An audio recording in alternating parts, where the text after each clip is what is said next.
Ainda hoje, a mulher está sujeita a muitas violências. E algumas vezes essas violências nem são percebidas, porque não chegam a ser agressões físicas, às vezes são agressões verbais, o controle, né, que o homem ou que outra pessoa queira ter sobre aquela mulher, difamação, calúnia, enfim, diversas violências que não são percebidas às vezes, né? E é sobre isso que a gente vai falar hoje.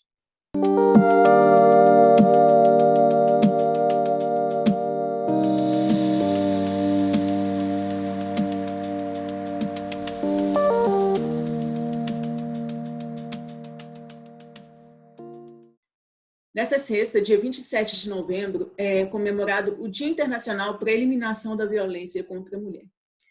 Nós já fizemos, inclusive, um vídeo, né, há mais tempo sobre os tipos de violência contra a mulher, né, que a mulher sofre no seu dia a dia. Mas hoje, especificamente, nós vamos falar sobre a violência psicológica e a violência moral, né, que, como a gente já disse no início do vídeo, elas não são tão aparentes, né, você não consegue ver um olho roxo, elas não deixam marcas físicas na mulher, né, muitas vezes, mas elas podem levar a eventos muito piores, né? Nós convidamos, inclusive, a Bruna Meira, que ela é bacharel em Direito, para falar um pouco para a gente sobre as questões legais, sobre como essas violências são vistas legalmente, como elas podem ser punidas, né? E como levantar provas contra esses tipos de violência para levar para um processo, por exemplo. Bruna, muito obrigada por aceitar gravar com a gente sobre esse tema. É muito importante a gente falar sobre isso. Então, muito obrigada por você estar aqui hoje. Olá, meninas. Eu que agradeço. Para mim é um grande prazer vir aqui no canal de vocês falar desse assunto que é super importante, principalmente nos dias atuais, né? Estamos vivenciando aí a pandemia, onde o número de violência, de casos de violência contra a mulher, aumentou de forma drástica. Então, é muito importante que nós possamos conscientizar as mulheres de uma conduta ofensiva. Bom, Bruna, reforço aqui meu agradecimento, né, pela sua presença, e eu queria começar perguntando para você quais são os tipos de violências, né, moral e psicológica que são reconhecidos por lei, ou seja, que podem ser punidos? Atualmente, a Lei Maria da Penha, que é a lei que ampara as mulheres, né, nesses casos de violência doméstica, ela considera 5 tipos de violência, que são a violência psicológica, a violência física, moral, patrimonial e sexual. Tratando, né, da violência moral e psicológica, que são pouco faladas, ou talvez, na verdade, são muito vivenciadas, mas nem todas as pessoas conseguem distinguir, realmente entender que tratam-se de atos violentos. As pessoas, elas tendem a considerar essas situações como normais ou como fazem parte do dia a dia. A violência psicológica, ela é uma conduta que, qualquer conduta, no caso, que cause dano emocional, que cause a diminuição de autoestima, prejudique ou perturbe o pleno desenvolvimento da mulher, ou pode ser condutas, né, que degradam ou controlam as ações. Podem ser consideradas violências psicológicas, ameaças, constrangimentos, humilhações, manipulação, isolamento, proibir de estudar, proibir de viajar, proibir a mulher de falar com outras pessoas, é considerado uma forma de violência psicológica, insultos, chantagem. Então, Ô, Bruna. Oi. Inclusive aquelas questões assim que às vezes para a gente são tão naturalizadas, como aquelas checagens constantes no WhatsApp da pessoa, né? Ficar o tempo todo tentando controlar o telefone da pessoa, que hoje assim, é a forma que a gente usa para conversar com todo mundo. Aquele chamar de burra o tempo todo, né? Que muitas vezes isso é muito frequente. Entra na ridicularização, também é considerado uma violência psicológica. Tirar a liberdade de crença. Tem pessoas, eu digo pessoas porque não necessariamente a violência contra a mulher parte de homem, mas tirar a liberdade de crença também é um exemplo, né, de violência psicológica. Tem também, nesse caso, né, da violência moral, ela é uma violência ainda mais, digamos que, menos percebida, porque as pessoas confundem. Porque a violência moral, ela se refere às condutas que configurem calúnia, difamação ou injúria. E o pessoal tem dificuldade de distinguir difamação, calúnia e injúria. A calúnia, ela trata-se de imputar um crime falsamente a alguém. É você dizer que ela roubou, ela furtou. A difamação é quando é imputado um fato ofensivo à reputação da pessoa, algo desonroso mesmo. E a injúria é quando é ofendida a dignidade da pessoa. Insultos, xingamentos são considerados injúria. Então, dentro da violência moral, a gente pode, né, usar como exemplo acusar a mulher de traição, que seria um fato desonroso, emitir juízos morais sobre a conduta dela, expor a vítima, rebaixar por meio de xingamentos que tragam prejuízos à índole dela, ou desvalorizar a vítima pelo modo de vestir. São consideradas condutas de violência moral, que, como eu já disse anteriormente, em alguns aspectos são consideradas naturais. É como se não é normal, é o ciúme, é normal no relacionamento. Então, a gente precisa a gente precisa conscientizar as mulheres de que esses fatos são, sim, atos de violência e que elas precisam ter um olhar apurado. A verdade é essa, porque muitas vezes a violência ela aparece de forma disfarçada. Então, nós precisamos realmente dessa conscientização para que elas percebam essa questão de um relacionamento abusivo e da violência de modo geral. Você falou aí desses tipos de violência, eu sei que é muita coisa assim, para a gente falar aqui agora nesse momento, para a segunda pergunta, mas você levanta os principais, tá? A nossa dúvida ok, o crime foi cometido contra mim, né? A violência foi cometida contra mim, como eu faço para provar? Como eu levanto provas? Como eu procuro ajuda? Porque, como a gente já disse antes, não são físicas, né? Então, assim, muitas vezes elas não são aparentes. Como que eu vou provar que elas aconteceram de fato? Então, o que ocorre? Muitas mulheres não denunciam por considerarem que não tem provas o suficiente para poder sustentar aquela denúncia. Porém, isso é um fato místico. Por quê? A palavra da vítima por si só, ela é considerada muito relevante num processo que envolva a violência doméstica, no caso, pode ser moral, psicológica, entre os outros tipos de violência elencados. Porque o que acontece? É comum não terem outras provas para poder fazer todo um conjunto, né, probatório de alto valor, porque essa violência, geralmente, na maioria dos casos, né, ela ocorre em âmbito privado. Então, nem sempre vai ter uma testemunha, nem sempre você não vai estar preparada. Pode ser que ocorra que eu sofra uma violência, então vou me preparar. Não tem. Então, a palavra da vítima, por si só, ela é considerada, sim, para fins de denúncia. Então, obviamente, se tiver uma testemunha, se tiver algum outro elemento que possa ser usado como prova, vai ajudar? Vai ajudar. Mas a palavra da vítima, ela realmente tem um valor muito grande nessas questões processuais envolvendo a violência. Além do mais, ao realizar a denúncia, tem a questão pericial. Então, independente do tipo de violência, sempre haverá perícia. Cada tipo de violência terá um profissional capacitado, né, para identificar aquele tipo de violência. No caso da psicológica, psiquiatras, psicólogos, né, peritos psiquiatras, peritos psicólogos. Então, tem a perícia para poder culminar com a palavra da vítima. E aí, o que vale como provas? Por exemplo, e-mails, conversas no WhatsApp, o que vale como prova, efetivamente? Sim, Exatamente. Prova testemunhal, prova documental, que seria e-mails, fotografias, conversas de rede social, todas podem ser usadas como provas, sim.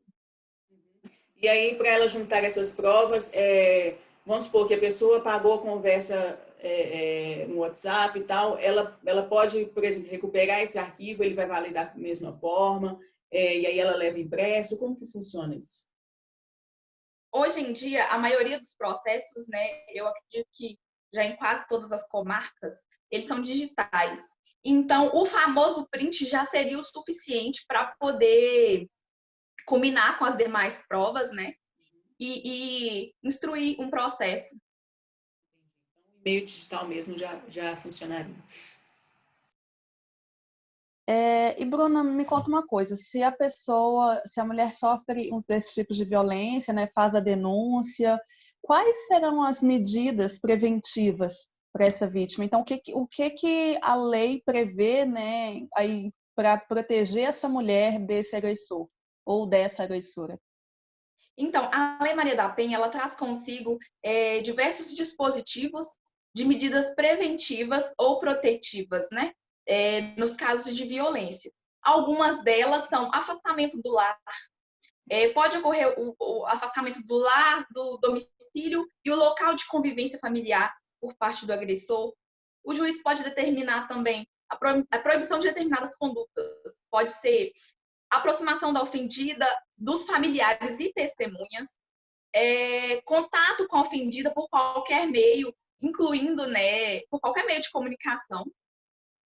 Também o juiz pode proibir que o agressor frequente determinados lugares, né, para poder preservar a integridade física e psicológica, né, da ofendida. E dentre essas tem várias outras medidas. Prestação de alimentos provisórios. Ele também pode determinar o afastamento do lar por parte da vítima, como uma forma preventiva, sem que seja considerado abandono de lar, por causa de filho menor. O juiz pode, inclusive, determinar a restrição ou a suspensão das visitas do agressor aos dependentes menores. Em questões de legislação, a legislação ela vem acompanhando a evolução da sociedade e uma dessas, assim, digamos que uma questão que eu posso exemplificar aqui é que a Lei Maria da Penha ela sofreu alteração agora em abril. E essa alteração, ela diz respeito sobre um acompanhamento psicológico e, na verdade, seria uma espécie de reabilitação, né? E um acompanhamento psicossocial para o agressor. Por que eu considero isso uma evolução, acompanhar a evolução da sociedade? Porque nós temos várias mulheres vítimas de violência. E digamos que uma mulher tenha denunciado, né, a pessoa o agressor, e tenha realmente, digamos que ela não está mais em âmbito de violência, ela não está mais vivendo a violência. Mas o problema não é a vítima, o problema é o agressor. Então, por que eu considero isso uma evolução? Porque, de certa forma, o agressor ele está livre, aquela mulher, ela ficou livre da violência, digamos assim, digamos que seria um relacionamento, alguma coisa, ela terminou, enfim. Mas o agressor, ele continua ali para agredir outras mulheres. Sim. Então, a culpa não é da vítima, a culpa é do agressor. Então, eu considero isso uma evolução devido ao fato de ele precisa se tratar, entendeu? Porque aquela mulher está livre de sofrer violência por parte daquele agressor, mas outras não.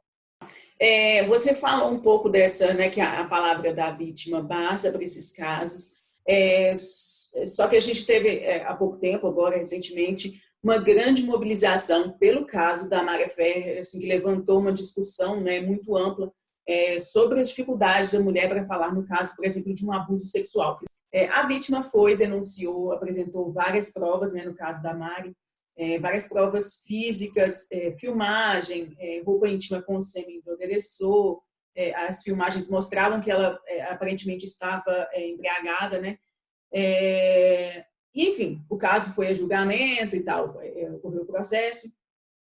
E aí, no vídeo que mostra a audiência, o advogado do réu, ele foi muito ofensivo com a vítima, que assustou, né, a população que viu os trechos, né?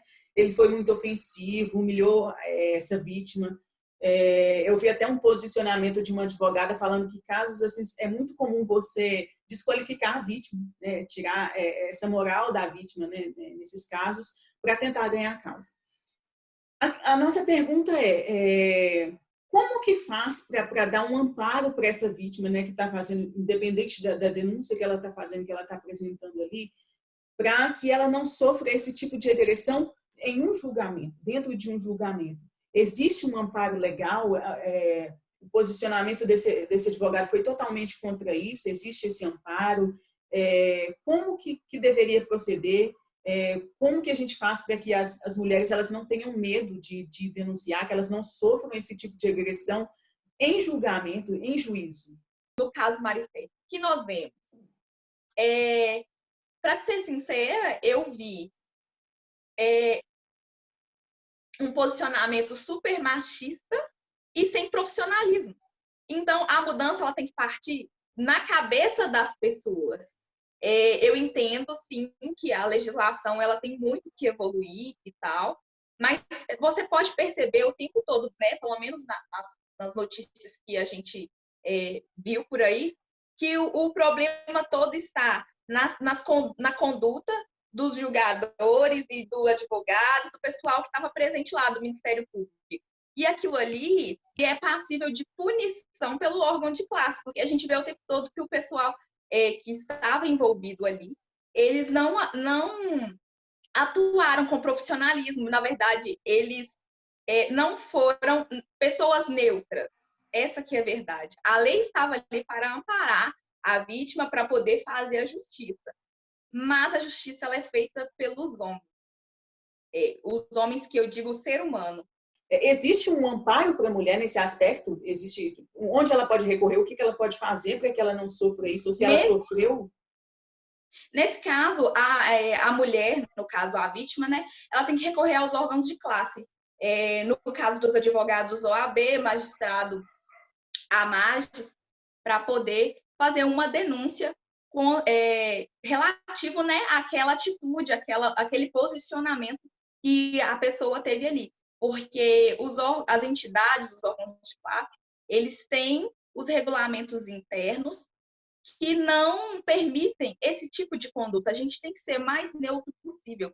E as condutas, né, que ficaram evidentes no caso da Mari Ferri não foram nada profissionais.